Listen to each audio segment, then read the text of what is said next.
دوسرے مجھے جانے، دوسرے پہچانے، جہاں جاؤں لوگوں کو پتہ ہو کہ میں آیا ہوں۔ کبھی تم لوگوں نے سوچا کہ یہ خواہش کیوں تم میں پیدا ہوتی ہے؟ اس خواہش کی بنیادی وجہ صرف ایک ہے، اور وہ یہ کہ انسان خود کو نہیں جانتا، خود کو نہیں پہچانتا۔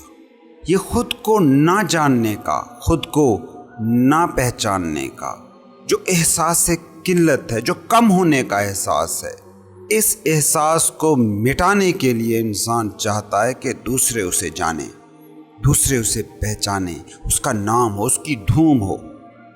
انسانی انا کی روز اول سے یہی ٹیکنیک رہی ہے کہ وہ احساس سے کم تری کا علاج احساس سے برتری میں کھوجتی ہے۔ دوسرے ہمیں جانیں، یہ ہمارے اس احساس سے کم تری کی خواہش ہے جو خود کو نہیں جاننے سے پیدا ہوتا ہے۔ جو ہمارے پاس نہیں ہے وہ ہم دوسروں سے ادھار مانگ کر پورا کر لینا چاہتے ہیں۔ لیکن کتنے ہی لوگ جان لیں، دنیا میں دھوم مچی ہو، ملکوں کے ملک جان لیں، مگر جو اپنے آپ کو نہیں پہچانتا، جو اپنے آپ کو نہیں جانتا، اس کا یہ احساس سے کم تری اس ساری شہرت سے بھی نہیں بھر سکتا۔ ویسے بھی سوچیں نا کہ جو خود کو ہی نہیں جان سکا، جو خود کو ہی نہیں پہچان سکا، وہ دوسروں سے خود کو کیا پہچنوا سکتا ہے؟ جو خود کے لیے ہی اننون ہے، اسے دوسرے جان بھی لیں تو ہمیشہ غلط ہی جانیں گے۔ لوگوں کا اس کو جان لینا ایک جھوٹ کے سوا اور کچھ بھی نہیں ہوگا، مگر جھوٹ کا بھی کام کرنے کا اپنا ہی ایک طریقہ ہے۔ ایک جھوٹ کو بہت سے لوگ بولنے لگیں تو جس شخص کے بارے میں وہ جھوٹ بولا جا رہا ہوتا ہے اسے بھی ایک دن اس پر یقین ہونے لگتا ہے۔ کبھی غور کرنا تم لوگ، انا کے سچ اور جھوٹ میں کچھ زیادہ فرق نہیں ہوتا، بس جھوٹ زیادہ جھوٹ ہوتا ہے اور جسے تم سچ مان لیتے ہو وہ تھوڑا کم جھوٹ ہوتا ہے۔ ہمارے سچ اور جھوٹ کا بس اتنا ہی فرق ہوتا ہے کہ جس جھوٹ پر ہم زیادہ بھروسہ کر لیتے ہیں وہ ہمارا پرسنل سچ بن جاتا ہے۔ ہٹلر نے اپنی آٹو بایوگرافی میں ایک بڑی اہم بات لکھی تھی۔ اس نے لکھا تھا کہ سچ اور جھوٹ میں نے زیادہ فرق نہیں پایا۔ جھوٹ کو بار بار دہراتے رہو، سچ سے بھی بڑا سچ ہو جاتا ہے، اور سچ کو دہرانا چھوڑ دو، دھیرے دھیرے وہ جھوٹ ہو جاتا ہے۔ اور ہٹلر کی یہ بات کوئی فلسفیانہ تعویل نہیں ہے، بلکہ خود اس کا اپنا ذاتی تجربہ بھی ہے۔ اس نے خود کئی جھوٹ بار بار دہرائے جو آخر میں سچ بن گئے، اور وہ اتنے سچ بن گئے کہ صرف دوسروں نے ہی انہیں سچ نہیں مانا، بلکہ خود ہٹلر جو کہ جانتا تھا کہ وہ جھوٹ کا پروپیگنڈا کر کے پھیلا رہا ہے، اس نے بھی پورے دل سے ان کو سچ مان لیا۔ سوچے نا کیسے ممکن ہے کہ جرمن قوم جو سائنسی اپروچ رکھتی تھی، ہٹلر کے زمانے سے قبل دنیا کی چند ذہین ترین قوموں میں شمار ہوتی تھی، وہ کیسے اس انتہائی نامعقول اور غیر سائنسی جھوٹ کو کہ جرمن سب سے بیسٹ قوم ہے مان کیسے گئی؟ بار بار سن کر، ہٹلر کی پروپیگنڈا مشین کے سامنے ہار کر ساری جرمن قوم اس دیوانگی کا شکار ہو گئی۔ جھوٹ ایسے ہی سچ بنتے ہیں۔ آپ خود تجربہ کر کے دیکھ لیں، کسی جھوٹ کو آپ بار بار بولتے رہیں تو ایک دن آتا ہے کہ وہ جھوٹ آپ جھوٹ سمجھ کر نہیں بولتے، بلکہ اس کو خود بھی سچ مان کر بولنے لگتے ہیں۔ کوئی بھی ایسا جھوٹ تیار کر لیں اور اسے بار بار لوگوں سے، اپنے جاننے والوں سے بولنا شروع کر دیں، کچھ عرصے بعد آپ کو وہ ہرگز بھی اپنا تراشا ہوا کوئی جھوٹ نہیں لگے گا۔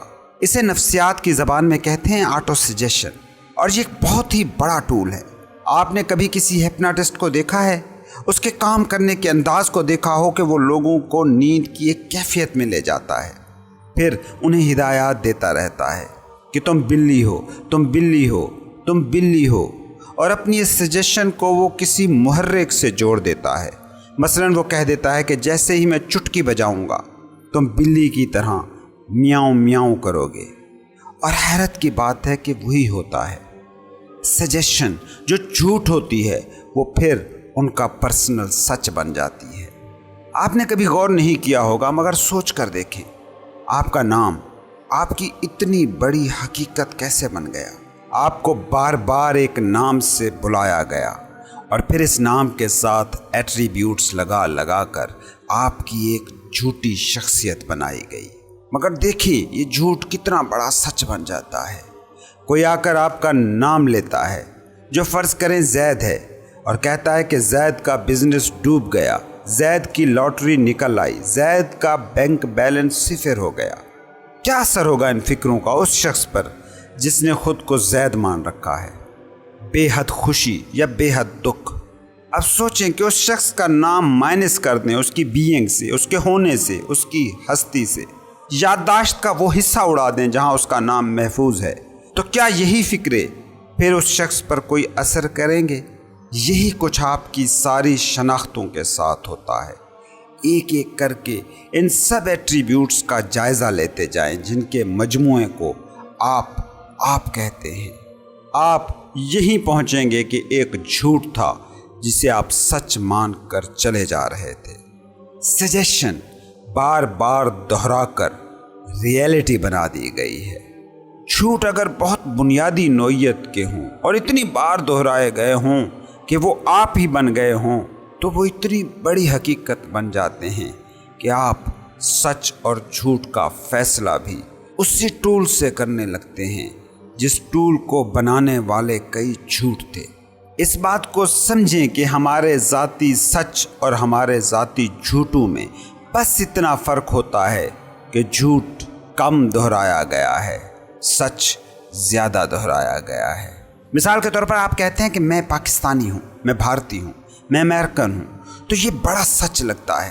لیکن آپ کہیں کہ میں پہلے انسان ہوں، بعد میں کسی ملک کا شہری ہوں، تو یہ سچ بڑا سچ نہیں بن پاتا، چاہے یہ جتنا بھی بڑا سچ ہو، مگر کم دہرائے جانے کی وجہ سے عملاً یہ بڑا سچ نہیں بن پاتا، بلکہ اکثر تو ایسا ہوتا ہے کہ یہ جھوٹ ہی ثابت ہوتا ہے۔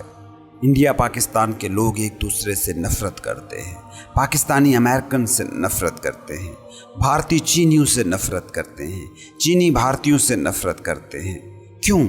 کیونکہ ان کے سامنے یہ جھوٹ زیادہ دہرایا گیا کہ وہ پاکستانی، بھارتی، امریکی یا چینی ہیں، اور یہ جھوٹ کم دہرایا گیا کہ وہ پہلے انسان ہیں۔ اپنی بنیادی فطرت میں دونوں ہی جھوٹ ہیں، مگر ایک بار بار دہر کر بڑا سچ بن گیا اور ایک کم دہر کر چھوٹا سچ رہ گیا، جس کے ساتھ آپ زیادہ آئیڈینٹیفائی ہو گئے۔ وہ پھر جھوٹ نہیں رہتا، وہ پھر آپ بن جاتا ہے، پھر وہ آپ کی زندگی موت کا مسئلہ بن جاتا ہے۔ دنیا میں لاکھوں کاروبار ڈوبتے ہیں، آپ کو کچھ نہیں ہوتا، مگر آپ کا کاروبار ڈوب جاتا ہے تو دل ڈوبنے لگتا ہے۔ دنیا میں لاکھوں لوگ مرتے ہیں، مگر کوئی آپ کا قریبی مر جائے تو آپ کو لگتا ہے کہ زندگی اپنے معانی ہی کھو گئی۔ فرق کیا ہے؟ بس آئیڈینٹیفیکیشن کا۔ اور یاد رکھیں آئیڈینٹیفیکیشن صرف اور صرف جھوٹ کے ساتھ ہی ہوتی ہے، اس جھوٹ کے ساتھ جو آپ بار بار دہراتے ہیں۔ اس لیے صوفی کہتا ہے کہ تمہاری میں جھوٹ ہے، تمہاری انا جھوٹ ہے، کیونکہ انا بنیادی طور پر ہے کیا؟ وہ جھوٹ جو آپ نے بار بار سن کر، بول کر ان کو خود سے نتھی کر لیا ہے۔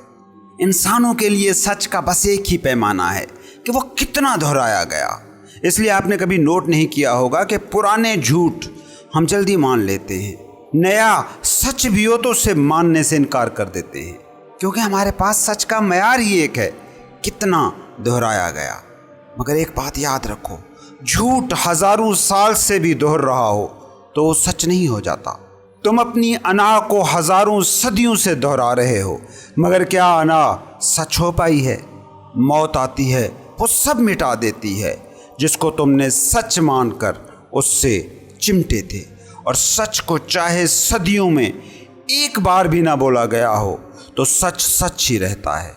دیکھتے ہو نبیوں کو، صوفیوں کو، فقیروں کو، سنتے ہو ان کی باتوں کو، کیسے تمہارے دل میں اتر جاتی ہیں اور تمہیں بتاتی ہیں کہ یہ سچ ہے۔